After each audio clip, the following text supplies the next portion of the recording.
Assalamualaikum warahmatullahi wabarakatuh. Salam guru penggerak. Berjumpa lagi dengan saya, Asikin Hidayat, asal instansi SDN Maniis 1 CGP Angkatan 9 Kabupaten Majalengka. Akan memaparkan jurnal refleksi Dwi Mingguan, modul 2.1 pembelajaran berdiferensiasi. Fasilitator saya Ibu Novi Andriati dan pengajar praktik saya Bapak Yudi Hamdan Dardiri. Dalam jurnal refleksi Dwi Mingguan kali ini, saya akan menggunakan model 4C, yaitu Connection, Challenge, Concept, dan Change. Apa itu refleksi model 4C? 1. Connection, yaitu menjelaskan apa keterkaitan materi yang didapat dengan peran sebagai CGP. 2. Challenge, yaitu menjelaskan adakah materi atau ide dari narasumber yang berbeda dengan praktik yang dijalankan selama ini. 3. Konsep, yaitu ceritakan konsep utama dan penting yang dipelajari untuk terus dibawa selama menjadi CGP atau bahkan setelah menjadi guru penggerak. 4.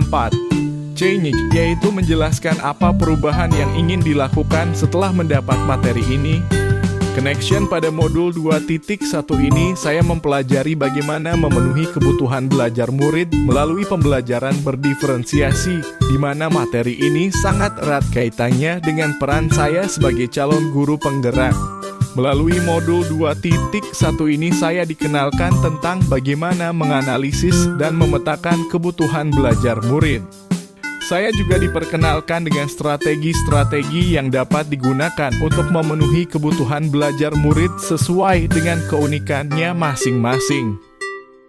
Hal ini sangat membantu saya sebagai seorang CGP, di mana salah satu peran guru penggerak adalah sebagai pemimpin pembelajaran yang senantiasa mengarahkan ekosistem pembelajaran yang berpusat pada murid. Di samping itu, dalam implementasi pembelajaran berdiferensiasi di kelas, saya dapat mengembangkan nilai-nilai guru penggerak yang saya miliki, yaitu mandiri, reflektif, kolaboratif, inovatif, serta berpihak pada murid. Challenge. Dari beberapa konsep materi yang saya terima, ada beberapa yang berbeda. Selama ini saya mengira bahwa memberi soal lebih banyak kepada murid yang lebih cepat selesai mengerjakan soal atau yang memiliki kemampuan berpikir tinggi berarti saya telah melakukan pembelajaran berdiferensiasi. Ternyata itu bukan pembelajaran berdiferensiasi. Kemudian saya mengira bahwa mengelompokkan murid berdasarkan tingkat kecerdasannya dan memberi treatment berbeda sesuai dengan tingkat kecerdasan adalah pembelajaran berdiferensiasi. Ternyata itu juga bukan pembelajaran berdiferensiasi. Yang ketiga, saya mengira bahwa melakukan pembelajaran berdiferensiasi berarti saya harus menyiapkan beberapa rencana pembelajaran sejumlah murid untuk memenuhi kebutuhan belajar murid, ternyata juga tidak. Konsep utama dan penting yang saya pelajari dalam modul 2. Satu ini bahwa pembelajaran berdiferensiasi adalah serangkaian keputusan masuk akal atau common sense yang dibuat oleh guru yang berorientasi kepada kebutuhan murid. Keputusan-keputusan yang dibuat tersebut adalah yang terkait dengan 1. Tujuan pembelajaran yang didefinisikan secara jelas. 2. Guru menanggapi atau merespon kebutuhan belajar muridnya dengan menerapkan strategi diferensiasi konten proses dan penilaian.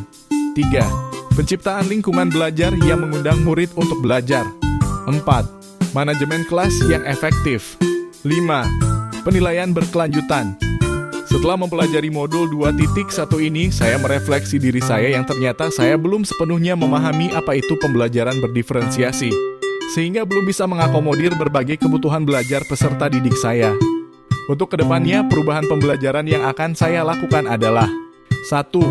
Melakukan asesmen diagnostik untuk mengetahui, menganalisis, memetakan minat, dan kebutuhan belajar murid.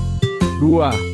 Melaksanakan pembelajaran berdiferensiasi menggunakan strategi diferensiasi konten, diferensiasi proses, dan diferensiasi produk sehingga mampu mengakomodir berbagai kebutuhan belajar peserta didik. 3. Menciptakan lingkungan belajar yang aman dan nyaman. 4. Melakukan manajemen kelas yang efektif. 5. Melaksanakan penilaian yang berkelanjutan. Terima kasih atas segala perhatiannya. Salam dan bahagia. Wassalamualaikum warahmatullahi wabarakatuh.